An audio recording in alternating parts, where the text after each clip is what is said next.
L'entrepôt du bricolage, filiale du groupe Samsey, vous présente Si on parlait.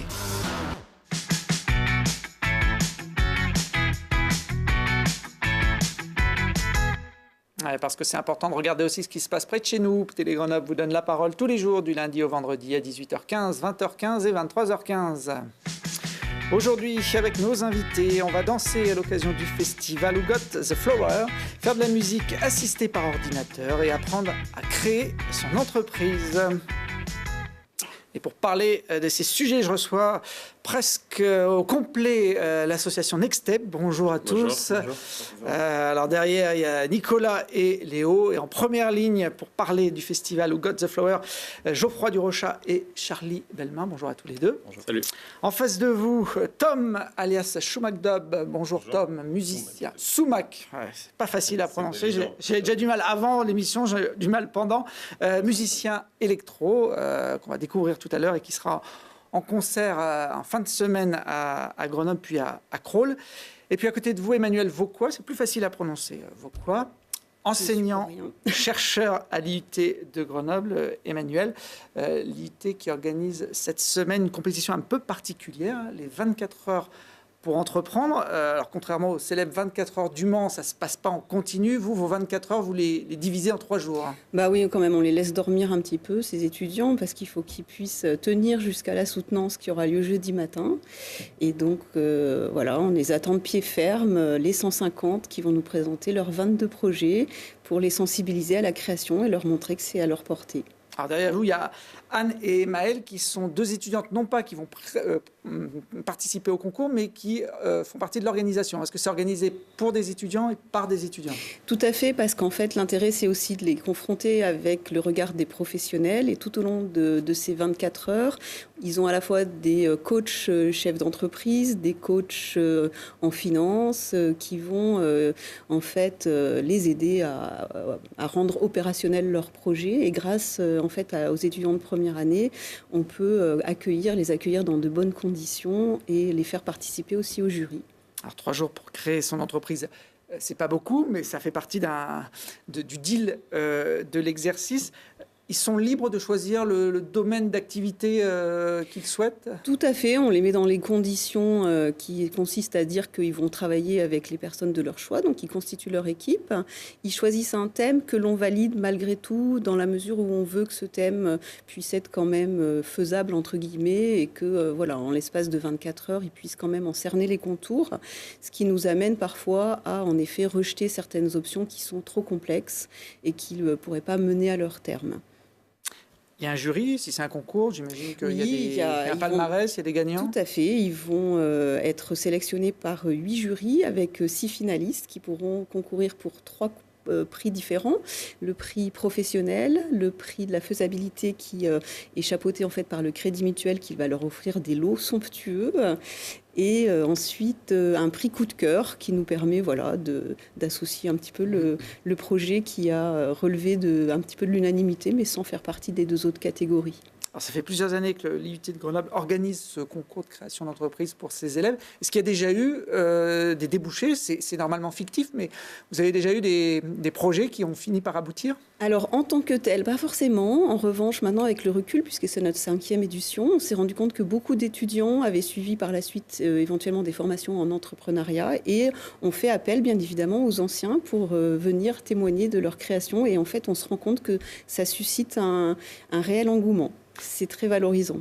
Est-ce que l'intérêt pour la création d'entreprises est plus fort aujourd'hui chez les étudiants de 2019 qu'il y a 5, 10 ou 15 ans? Oui, parce qu'en fait, je pense que la sensibilisation fait son œuvre et il y a de plus en plus maintenant d'opportunités et c'est clair que ça se rapproche vraiment du grand public.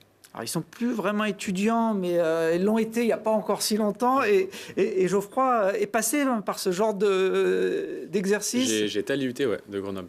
On a fait c'était un peu différent, ça s'appelait Pilotech à l'époque. Mais on a fait des projets comme ça sur plusieurs jours. On est vraiment immergé dans un projet professionnel, d'une entreprise fictive ou non. Nous, ce n'était pas fictif, c'était avec 3M. Et donc, c'est super intéressant. Hein. Ça permet d'être sur le terrain et de se rendre compte des vraies problématiques et de la réalité. Vous avez même eu, vous, le statut d'étudiant entrepreneur qui Tout à permet fait. de faire la transition entre Qui les fait, deux qui fait milieux. la passerelle entre les études et le monde professionnel. Et en plus, j'ai eu la chance de le faire en dernière année d'études en Master 2.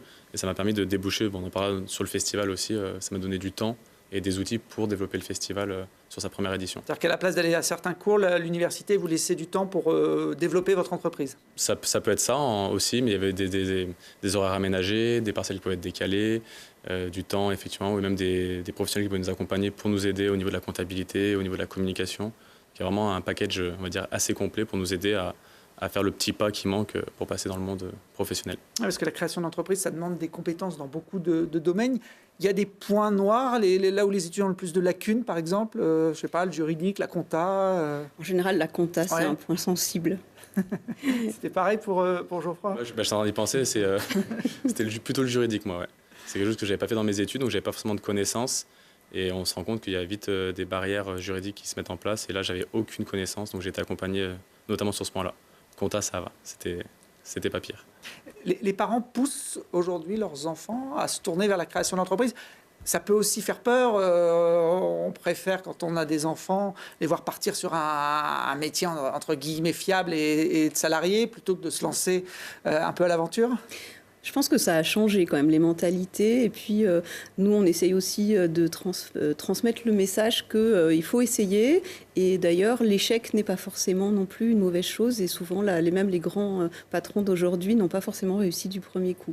Et au contraire, il ne faut pas hésiter. C'est toujours une bonne expérience. Bon, donc le verdict, ce sera jeudi, c'est ça pour Tout à fait. les étudiants qui n'ont pas beaucoup dormi, mais qui auront beaucoup cogité sur leur projet. Ça représente combien d'étudiants, l'IUT au total? Là, il y a 150 qui participent à ce concours. Et l'ensemble de l'IUT, Ouais. C'est plus de 2000 étudiants. Ah oui, donc c'est une grosse structure Oui, c'est sur Grenoble. tout à fait.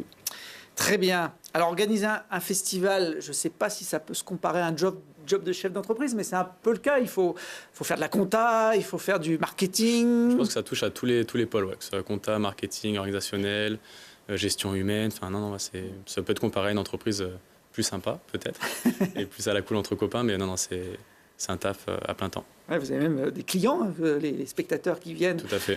dans le festival, qui font partie du modèle économique. Je crois que c'est, Charlie, et une aventure de copains à la base, ce festival. Ouais, exactement. En fait, c'est Geoffroy et plus Léo qui sont à la base du festival. C'est-à-dire que de base, on a un groupe de breakdance, un groupe d'amis qui avait la volonté de créer un festival hip-hop dans la région. Et pour montrer que le hip-hop est aussi présent dans des régions comme Pontcharrat, quoi. Et ouais, de base, il y a un noyau dur organisationnel qui était composé de 4 personnes, donc Geoffroy, Léo, Jordan et Noé. Et nous, avec Nico, on est des jeunes qui sont peut-être la deuxième génération. Voilà, déjà. exactement, on est la deuxième génération et on est des jeunes qui sont formés à organiser, à rentrer de plus en plus dans l'organisation. Président de l'association, donc Ouais. plus que C'est vous le chef maintenant. C'est lui le chef. C'est moi le chef. Hein C'est lui le patron. Bon. Ça n'a pas l'air de convaincre tous les copains derrière. Mais bon, ça reste un travail d'équipe. C'est la 6e édition de ce festival, 26 au 28 avril pour les dates 2019. Le festival de hip-hop le plus fleuri au monde. Ça aussi, c'est une accroche marketing, les garçons. C'est marketing, mais ça n'a même pas été tant voulu que ça. C'est vraiment quelque chose qui a été naturel pour nous. Pontcharrat, c'est au milieu de la campagne. C'est un peu notre état d'esprit et c'est venu naturellement. Après, on a développé une image autour de ça, évidemment. Et oui, c'est un des points forts. On essaie de mettre l'aspect compétitif de côté et plus mettre en place des choses autour du partage, de la rencontre et de valeurs plutôt positives. Bon, on ne vient pas que pour qu'il y a des jonquilles non plus. Non, il festival. y a un peu aussi de compétition, mais les gens viennent, je pense, pour l'atmosphère, pour l'ambiance. C'est vraiment super amical et familial. Donc c'est quelque chose qu'on n'a pas forcément tout le temps présent dans les compétitions, dans les festivals hip-hop. Et nous, on essaie d'avoir un peu notre style à nous. Et les gens se déplacent de toute l'Europe. Là, il y a des gens qui viennent de toute l'Europe pour le festival. Ils viennent chercher un peu ce côté week-end fleuri. Alors, le cœur de l'événement, c'est la salle qu'on voit, là, le Coléo de Pontcharrat, qui est la salle de spectacle de la ville. Alors, Pontcharrat, c'est dans la vallée du Grésivaudan. Pour ceux qui ne sont pas très bons en géographie iséroise, c'est pas très loin de Grenoble, mais c'est vrai que ça ne fait pas partie de l'agglomération. Quelles sont les grandes lignes de l'événement, Charlie? On a plusieurs Vu que objectifs. c'est vous le chef, avec- c'est à vous que je demande. Hein. Et il faut. on a plusieurs objectifs. Déjà, essayer de faire se rencontrer plusieurs publics différents. C'est-à-dire qu'il y a beaucoup d'initiés qui viennent, donc tout ce qui est danseurs, etc. Mais nous, on aimerait montrer à un plus large public que Who Got the Flower, la culture hip-hop est très accessible. Et du coup, ça, c'est une des grandes lignes quand même qui nous démarque de pas mal d'événements, c'est qu'on essaye de faire en sorte que chacun puisse y trouver son compte. Et donc voilà, après on a aussi quelque chose qui est assez fort, c'est nos démarches respectueuses de l'environnement. Si vous mettez les C'est fleurs important. en avant, il faut être Il faut les respecter. en cohérence Ouais. derrière. Tout à fait. Donc voilà. Tu vois d'autres choses Ouais, L'événement, Geoffroy le disait, est international. Je crois qu'il y avait plus d'une dizaine de nationalités l'an dernier. je pense qu'on a même une vingtaine là. Une vingtaine. Ouais. On a des gens qui viennent de la Russie, des États-Unis, de l'Ukraine, du Mexique cette année. Et beaucoup de gens, nous on invite des équipes, mais beaucoup se déplacent d'eux-mêmes en fait. Donc c'est assez fou de voir que la terre du hip-hop vient à Pontcharra. Et viennent donc pour les compétitions qui ont lieu le dimanche notamment.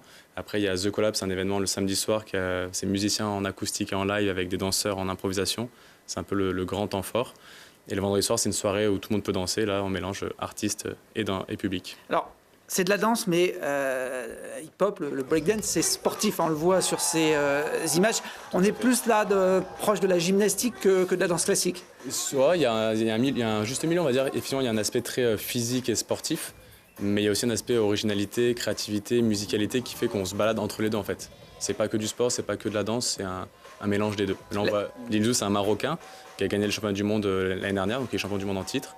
Et effectivement, lui, il est très très acrobatique, aérien. Mais là aussi, ça touche à lui, qui fait qu'on le reconnaît et qui se différencie des autres danseurs et qu'il a mis le feu au coléo. On danse sur la musique quand même quand on Toujours, fait ces ouais. figures-là. Là, Ouais. il y a, sous la grande fleur qu'on peut voir en haut, il y a des DJ. Et il y avait même un Ouais, ça live. se joue en live là. Ouais, il y avait un live band. Les danseurs ne connaissent pas la musique en avance et doivent s'adapter à la musique, essayer d'être dessus au maximum, de prendre des accents comme on dit, donc de marquer le rythme. Et là, c'est Fléau, un Canadien qui était présent l'année dernière, donc comme vous pouvez le voir, c'est international. Il y avait tout le monde. Combien de temps chaque passage? Parce que c'est quand même super C'est- physique, ouais, donc c'est à peu j'imagine près- qu'on ne tient pas des heures comme Un ça. passage, en moyenne, c'est 45 secondes. Et c'est 45 secondes qui sont assez intenses. C'est Même 30 secondes. ouais. C'est un bon petit sprint à fond la caisse. Ouais, avec une grosse ambiance. Donc ça, ce sont effectivement des images du battle, qui est à fait. la compétition qui clôt l'événement, qui aura lieu le dimanche 28 avril. Ça se déroule par équipe, un battle. Ça peut être en solo, mais nous, c'est en équipe. Ouais. C'est un 3 contre 3 qu'on propose. On aime bien que les danseurs viennent en groupe et qu'on puisse voir leur vibe d'équipe. Donc c'est un 3 contre 3 et le samedi soir, c'est 1 contre 1. C'est en solo. Bon, ça se chambre un peu, on a le droit d'aller au contact ou pas? On ne peut pas toucher. On regarde simplement. Ouais, c'est vraiment une règle qui est très ancrée dans la culture. C'est on peut aller chercher l'adversaire, mais on ne le touche pas. Il y a des équipes mixtes ou c'est essentiellement masculin comme discipline? Il n'y a pas de règle en soi. Il peut y avoir des équipes formées de 3 filles. Mais globalement, on retrouve quand même beaucoup plus d'équipes de 3 garçons. Mais je pense, nous, pour contrer un peu ça, on veut mettre en avant aussi qu'il y a des super danseuses. On a invité un jury exclusivement Ah, j'ai vu, féminin. il n'y a pratiquement que des filles. Ouais. Non, il n'y a que Ah, il des n'y a plus que des 5 filles. filles. Bon. Ouais. Il y avait encore un point d'interrogation sur le site, je me suis dit, ce sera peut-être un garçon. Non. Chose qui ne se fait pas trop actuellement. Souvent, on invite une fille pour les quotas, on va dire, les organisateurs. Nous, on dit non, on ne fait pas les quotas. On invite 5 filles qui sont au top. Et on est super heureux de défendre ça aussi. C'est une des lignes aussi du festival. Alors il y a 1 200 €, je crois, de prize money Pour les vainqueurs, la battle du dimanche. Dans quelques années, les danseurs comme vous pourront même aller gagner des médailles olympiques. C'est quelque chose qui arrive, ouais. peu le débat. 2024, Paris. Il y aura le breakdance en Exactement, discipline voilà. officielle. hein. C'est officiel ça d'ailleurs? Ah bah, Ouais, c'est ça officiel, fait ouais. partie des 4 nouveaux sports. Il y aura un champion olympique de breakdance. C'est un grand débat, je pense qu'on n'aura pas lieu aujourd'hui, enfin qu'on n'aura pas aujourd'hui, mais c'est un grand débat dans la culture hip-hop de oui, non, pourquoi, comment ça va se faire, qui va gérer ça, par qui ça va être organisé. Voilà. On a des chances de voir des membres de Next Step aux Jeux Olympiques de Paris. Je suis pas sûr. Je suis pas sûr. Je pense que le bassin Rhône-Alpes est un très bon bassin de danseurs. Donc c'est possible qu'on voit des danseurs du Rhône-Alpes aller faire défendre les couleurs peut-être nationales. Vous parliez de la soirée du samedi soir. Le collab, là, on est sur un univers un peu différent de la battle qu'on vient de voir. hein. C'est clair que c'est beaucoup moins dans la compétition, toujours sous format battle. Le concept du collab, c'est un concept qui réunit musiciens et danseurs. Au départ, on a un danseur qui danse avec un musicien, donc tout est en live et tout est improvisé. Et le petit concept qu'il y a, c'est que lorsque le danseur gagne, il récupère le musicien du perdant. Donc on se retrouve avec une finale où on a un danseur contre un danseur et chaque danseur a 4 musiciens. Et donc ça crée des moments assez magiques et voilà, c'est un moment un peu plus émotionnel, on va dire. Et donc voilà. Ce sera le samedi, ça, le samedi 27 soir, ouais. avril, toujours au Coléo. C'est un temps qui est absolument complet. Du coup, il vaut mieux prendre ses places en avance. On fait chaque année complet pour le samedi soir. Et ça se passe sur le site www.wgtf.fr. Ouais, et comme c'est magique la télévision, je suis sûr qu'il va s'afficher dans quelques instants le Magnifique. site, voilà, avec les dates du 26 au 28 avril. On a un petit peu de temps justement pour inciter les téléspectateurs à découvrir cette culture hip-hop. Hein. Vous êtes plongé dedans, mais tout le monde n'est pas forcément adepte de ça. Et là, c'est l'occasion de voir du très haut niveau à quelques kilomètres de Grenoble. Est-ce que la musique que vous faites, Tom, pourrait correspondre à un battle de hip-hop? Bah, j'imagine que oui. J'imagine que de toute façon, c'est Plus le samedi ça soir, qui est intéressant Plus aussi ce- dans plus ce cette danse-là. samedi. Ouais. Est-ce que vous faites de la dub? C'est un style musical qui est un peu difficile à qualifier, pareil, quand on n'est pas vraiment un spécialiste. Oui, ouais, c'est pas un style qui est très connu. Ça vient de la Jamaïque à la base. C'est un dérivé du reggae. Donc on retrouve les codes du reggae. Et moi, je fais du dub, mais français, French touch, ce qu'on dit, quoi, qui est un petit peu plus électronique que le dub de Jamaïque. Sumac. J'ai Sumac. du mal. Hein. Sumac. Ouais, oui, mais vous Dub, n'êtes alors, pas le seul. dub, on vient d'expliquer. Sumac, je crois que c'est référence à une plante. Pas vraiment une fleur, mais C'est ça. une Une plante. plante, c'est un arbre. C'est un arbre d'Amérique centrale, si je ne dis pas de bêtises. Et il y en a 2 espèces, une vénéneuse et une comestible. Voilà, Vous êtes plutôt vénéneux ou comestible? plutôt les 2. Ça dépend du moment, ça dépend des jours. Bon, en tout cas, vous avez commencé très jeune la musique. Je crois que vous êtes mis au violon classique à l'âge de 4 ans. 6 ans. 6 ans. J'ai commencé la C'est musique déjà à jeune 4 pour le ans. violon, parce que Ouais. En fait, j'ai fait 2 ans de... Comment on appelle ça? Une sorte de Solfège. formation musicale avant d'entamer vraiment les cours d'instruments à 4 ans. Et du coup, après, j'ai commencé à 6 ans. J'ai fait 2 cycles, donc 8 ans. Puis j'ai arrêté pendant très longtemps avant de m'y remettre récemment. Alors, vous jouez du violon, du piano, de la guitare, de la batterie, et il y a quelques années, vous êtes tourné vers l'électronique, les ordinateurs, hein, pour faire de la musique assistée par ordinateur. On appelle ça de la MAO. C'est ça, MAO. J'ai appris plein de choses dans cette émission. C'est bien. Oui, bah oui, c'est un pote à moi qui m'a montré ça au début. Et j'ai trouvé que c'était très intéressant, qu'il y avait beaucoup de possibilités et le fait de pouvoir s'enregistrer en fait comme je fais. On vous voit là dans votre petit studio, j'imagine, C'est ça, ouais. à c'est chez domicile. moi. Ouais, c'est intéressant de pouvoir enregistrer des boucles, pouvoir improviser des choses et à être du coup autonome entre guillemets, quoi. Alors, il n'y a pas que des machines, hein, vous jouez quand même aussi avec des, Ouais. des instruments. Ouais, c'est important pour moi dans ma phase de création. Là, comment ça fonctionne techniquement? C'est des petits samples que vous enregistrez, que vous répétez, ou là, vous êtes en train de jouer le morceau en live? Bah là, j'enregistre des boucles en fait. Donc j'ai enregistré la ligne de base, là j'ai enregistré la guitare. Et j'ai une machine à gauche qui me permet d'enregistrer mes boucles et de les faire tourner. Et c'est après que vous allez travailler tous ces Alors sons, c'est en tous ces amont. En amont, je compose un morceau où du coup je connais mes accords, je prépare mes instruments. C'est du MIDI, du coup avec mon clavier j'enregistre des sons particuliers. Je sais ce que je vais enregistrer, je les enregistre et puis ensuite je fais toujours sur mes jam sessions une petite partie improvisation avec un instrument. Donc là c'est le violon. Et j'aime bien utiliser un vinyle en support de fond. Là c'est Hi-Tone, pour ceux qui connaissent. À la fin de leur vinyle 33 tours, ils ont mis les samples qu'ils ont utilisés dans leur album. Du coup, j'ai C'est ça que ressamplé. vous remettez en musique de fond, on va C'est dire, ça. sur vos créations. Vous êtes un grand voyageur aussi, vous aimez bien bouger un peu partout. J'aime beaucoup voyager, ouais, depuis un petit moment. Ça se ressent dans votre musique ou vous allez uniquement faire du tourisme pour les yeux? J'imagine que ça se ressent dans ma musique, mais c'est plus par défaut, entre guillemets, quoi. C'est pas forcément quelque chose de recherché. Après, j'aime bien quand je voyage ramener des instruments que je trouve dans des pays étrangers, des choses comme ça, et les utiliser dans ma musique, quoi. N'importe quel son peut devenir une partition de De la musique. matière. Oui, Ouais. bah oui, bien sûr. J'ai fait 2 années de conservatoire en musique informatique. Et notre exercice de fin d'année, c'était de créer un morceau à partir d'un enregistrement d'un seul objet. Et j'avais fait ça avec un bocal de pièces rouges. Ah oui. Voilà. Donc pour dire que Voilà, tout peut est le faire. possible.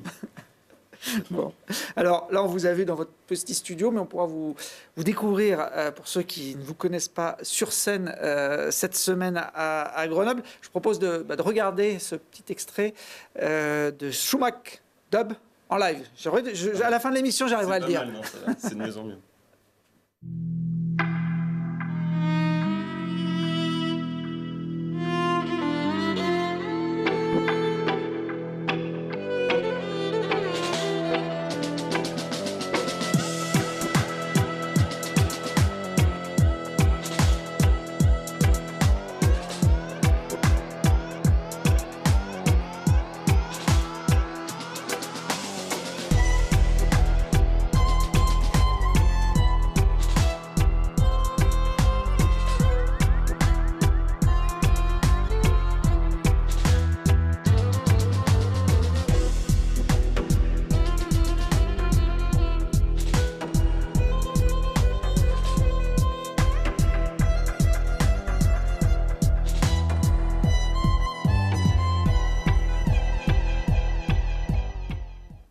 Alors, c'est pas aussi sportif que le hip-hop, Non. mais ça danse dans vos concerts quand même. Hein.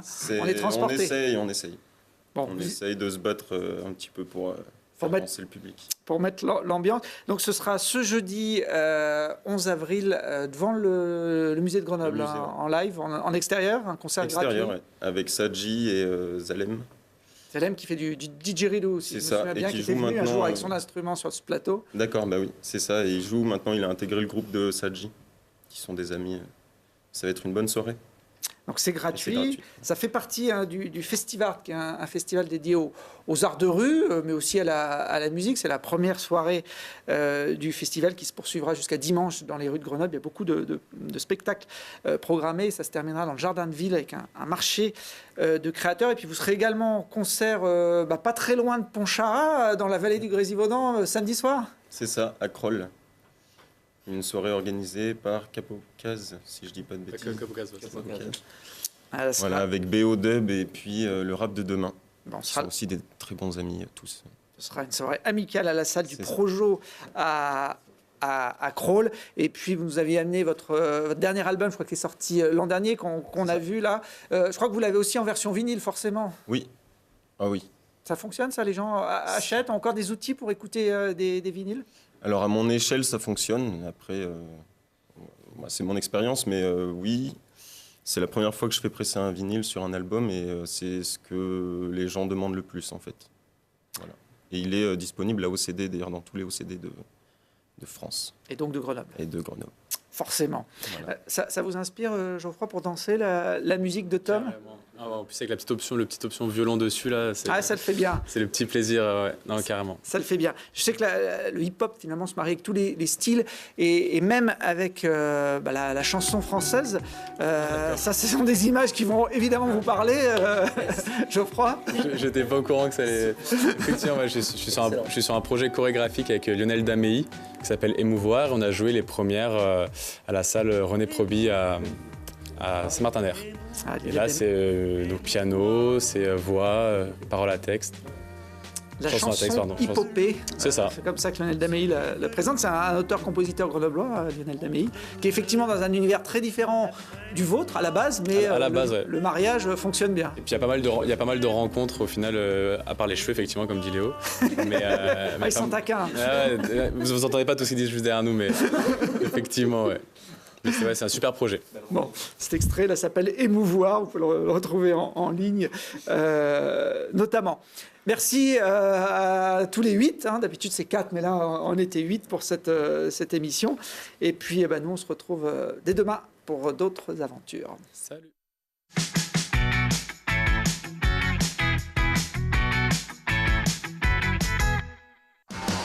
L'entrepôt du bricolage, filiale du groupe Samsé, vous a présenté Si on parlait.